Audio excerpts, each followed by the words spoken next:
Bonjour, bonsoir, bienvenue dans cette nouvelle vidéo.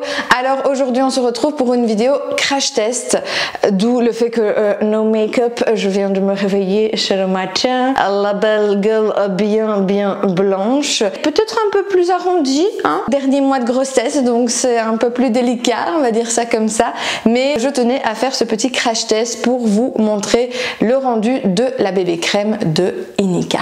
Alors je vous en ai déjà parlé dans de nombreuses vidéos, c'est une de mes bébés crèmes favorites et c'est vrai qu'au final je la porte souvent dans mes vidéos mais j'ai jamais vraiment fait de crash test, donc je me suis dit bah c'est l'occasion, let's go, on va tester. Alors je ne dis pas qu'il n'y a pas mieux, je ne dis pas qu'il n'y a pas pire également, mais je pars du principe que je vais pas en acheter 36 000, elle me convient pour le moment, je la termine et si je veux en découvrir d'autres, ben, j'en testerai d'autres. Et si ça tombe, je vais tomber sur une autre bébé crème et je vais dire en fait Inika c'était de la merde et je préfère cette autre bébé crème. Ça c'est bien possible aussi, mais pour le moment en tout cas celle-ci me convient par rapport à toutes celles que j'ai déjà pu tester dans la Green Cosmetics. Mais donc écoutez, sans plus tarder, c'est parti. Je vais venir mettre ce petit, je mets jamais en vrai, mais ici comme mes cheveux commencent à être vraiment très longs et à me gêner, je vais venir mettre ce petit serre-tête que j'ai reçu de Mademoiselle Bio. Les tendances des MAC est extrêmement doux, mais par contre je suis en train de regarder, il est en train de se défaire un petit peu, donc j'aurais peut-être dû le laver une fois avant, mais ce n'est pas grave, écoute, on va faire avec, hein. Alors je ne sais absolument pas si je l'ai bien mis. Je suis en train de regarder dans le retour caméra. Ça fait plus les coupes des années 70. Voilà. Mais au moins, ça ne me gênera pas ici au niveau du visage. Et je vais me rapprocher de vous pour pouvoir vous montrer la qualité de la bébé crème. Alors, je me munis de mon petit miroir, de ma bébé crème. Donc voici à quoi elle ressemble. Déjà le packaging, je trouve ça super joli. Enfin, je veux dire super qualitatif, classe aussi. C'est un très beau packaging. Et ça se présente sous forme de pompe comme ceci. Ensuite, personnellement, moi je mets toujours ma bébé crème avec ce genre de pinceau. Ce sont des pinceaux un peu plus durs comme ça, donc je trouve ça plus facile à travailler. J'ai du mal avec les éponges. Les éponges, je les utilise, enfin les blenders, je les utilise vraiment pour... Oui, j'aime bien prononcer bien correctement en anglais les mots. Sorry. En général, les blenders, je les utilise vraiment pour le contour des yeux, pour vraiment faire en sorte que la couche reste. Mais c'est vrai que comme je suis plus team bébé crème que fond de teint, voilà, pour le moment en tout cas je ne suis pas blender, mais peut-être que plus tard je le serai. I don't know. J'espère qu'au niveau de la luminosité ça ira également. Au pire...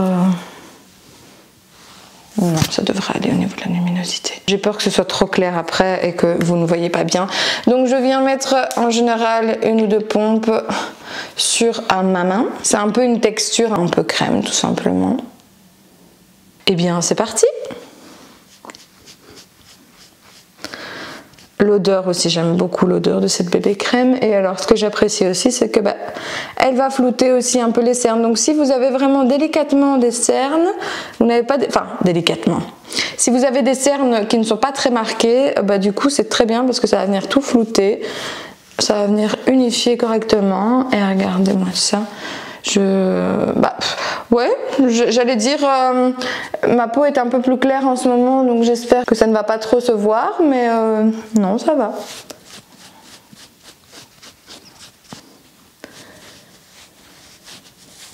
Ouais, moi je prends sur ma main, je vais pas commencer en fait à mettre sur mon visage parce que j'ai peur que selon certaines bébés crèmes ou certains fonds de teint ça sèche assez vite et ça marque, donc du coup je préfère venir prendre directement. Ça va vraiment venir unifier le teint et la texture est très agréable à travailler. Elle ne marque pas trop, c'est vraiment très fluide, très léger. Bien sûr, si vous recherchez une couvrance beaucoup plus prononcée, n'allez pas dessus, on est sur vraiment une bébé crème. Mais déjà pour une bébé crème, je trouve qu'elle floute quand même pas mal les rougeurs, certaines imperfections, pas toutes, parce que ici j'avais une petite croûte entre guillemets qu'on voit toujours, mais elle est quand même plus floutée. Le reste au niveau des rougeurs, elles sont floutées également. Et le reste du teint est plus uniforme, enfin en tout cas moi j'aime bien, j'aime beaucoup. Je vais pas en mettre dans le cou, hein, vous avez compris. C'est juste pour vous montrer pour le crash test. Et donc voilà ce que ça donne. C'est très très naturel et moi c'est quelque chose que je recherche beaucoup en général, j'allais dire dans la cosmétic green, mais déjà avant je recherchais beaucoup parce que je n'ai pas l'habitude de mettre du fond de teint ou de la bébé crème au quotidien. Quand j'en mets c'est pour mes vidéos, pour des occasions bien précises ou quand on est enceinte et qu'on est blanche comme une morte, mais c'est pas quelque chose, moi en général je mets une crème de base, ensuite je vais venir mettre un blush bronzer et faire mes yeux, mes lèvres et puis basta. C'est vraiment de temps en temps, je commence à mettre de plus en plus de bébé crème pour dire d'avoir un beau teint, surtout en hiver, mais je veux dire c'est pas quelque chose que je fais tout le temps. Donc du coup, dès qu'il y a un changement sur mon visage, je le vois directement et même si pour certaines personnes elles vont dire bah c'est normal, c'est ce que fait un fond de teint ou une bébé crème, ben moi j'ai du mal avec le fait de discerner qu'il y a quelque chose sur mon visage, donc j'ai vraiment besoin de quelque chose qui se rapproche vraiment plus du naturel. Ah non, j'adore. Et ça ne marque pas. Ça aussi, j'ai du mal avec les fonds de teint ou les bébés crèmes où, vous savez, ici un peu souvent, c'est comme si ça marquait les poils comme ça. Et ça, j'ai vraiment du mal avec ça. Et ici, non, elle est vraiment top. J'aime beaucoup. L'odeur sent très très bon aussi. Voilà, je valide.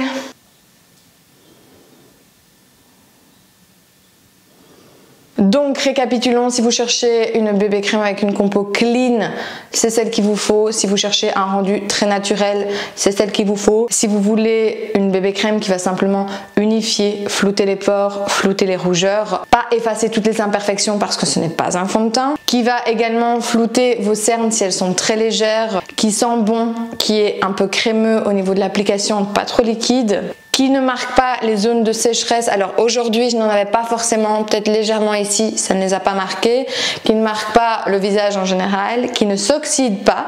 En tout cas moi avec mon type de peau je n'ai pas eu de problème. Pour info j'ai un type de peau mixte, j'ai une tendance grasse au niveau de la zone T et après le reste c'est un peu déshydraté, par moments j'ai des plaques sèches ici, voilà quelques imperfections mais ça c'est lié à la peau grasse du coup sur la zone T, mais voilà moi j'ai une peau mixte et en tout cas avec ma peau elle est top, elle est vraiment bien. Alors eux ils indiquent que c'est hypoallergénique aussi et testé dermatologiquement. Après comme je vous dis ça ne veut absolument rien dire selon moi. Ils parlent aussi de glowing complexion. Je dirais pas que c'est un... Ouais, allez, c'est légèrement plus glowy que mat en fini, mais moi qui ai du mal avec le glowy, ça me va très bien. Enfin je veux dire pour moi c'est mat, hein. Pour moi c'est mat. Peut-être que le glowy c'est le côté légèrement lumineux. Mais en tout cas c'est pas glowy grassouillé ou comme les highlighters etc quoi. Donc en plus de ça je vois que la marque indique également qu'il s'agit d'une couvrance médium et oui c'est le cas, je trouve que c'est le cas parce que un bébé crème parfois il y a une grosse couvrance quand même, parfois il y a presque pas de couvrance et ici on reste quand même dans le médium et pour moi le plus naturel. Bref vous l'avez compris, j'aime, je valide. Il s'agit également d'une marque, je ne sais pas si je l'ai dit, certifiée bio, d'une marque australienne qui est quand même assez connue, hein. Elle est sur certains shops de cosmétiques bio en ligne. Et bien vous l'aurez compris, c'est une marque de make-up naturel, plus clean, beaucoup plus clean que nos produits du commerce conventionnel. Et bien voilà. J'espère que cette vidéo vous a plu, aura pu vous permettre de découvrir soit la marque si vous ne la connaissiez pas encore, soit leur bébé crème si vous ne la connaissiez pas encore, ou de voir le rendu si vous hésitiez à faire cet achat. Si vous hésitez au niveau des teintes, je sais qu'une amie, elle avait acheté c'est un package avec tous des formats mini, comme ça permet de découvrir plusieurs choses de la marque. Je trouvais ça très sympa, comme ça permet de voir et votre teinte et également d'autres produits qui pourraient vous intéresser. Par exemple moi chez Inika j'adore, c'est leur bronzer, donc je vais vous en reparler dans une vidéo make-up naturel et bio. Mais ce genre de petit format permet de ne pas mettre le prix plein dès le départ et de ne pas avoir le grand format et de vous dire ah merde je me suis trompée au niveau de la teinte. Je vais aller terminer de me préparer, j'espère que la vidéo vous a plu. On se retrouve très vite dans une nouvelle vidéo. Je vous souhaite une bonne journée ou une bonne soirée et je vous dis à bientôt.